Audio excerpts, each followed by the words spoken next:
This is your Diamond Insight of the African austerity measures rejected through protests. For several days, the world has breathlessly watched events unfold in Kenya, where the anti-finance bill that aimed to raise taxes as part of the International Monetary Fund (IMF's) program.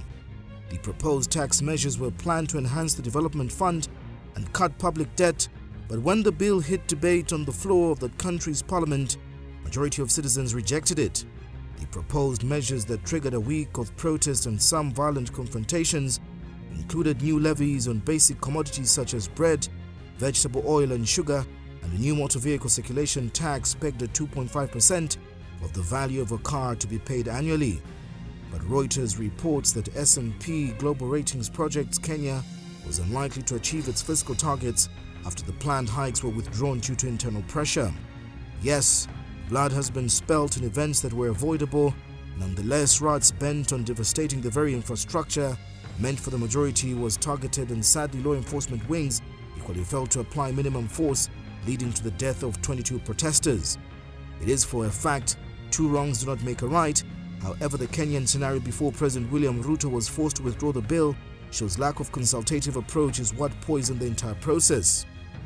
When state actors alongside their allies and the civil society embark on fiscal decisions, there must be thorough understanding in the grassroots. Just like most African countries, Kenya grapples with illiteracy, which unfortunately is overlooked by those in the corridors of power, thereby creating a disjointed relationship. Failure to communicate to the poor that levies on basic commodities should be hiked without offering incentives to cushion the impact indeed has dire consequences. Yes, we live in a modern era in which payment of taxes is inescapable, but there must be a win-win situation for a collective transition that must tabulate the benefits above losses. Austerity measures are needed to balance fiscal survival, regardless of the imposition that must not be done in punishing proportions of citizens whose livelihood is at the mercy of arms.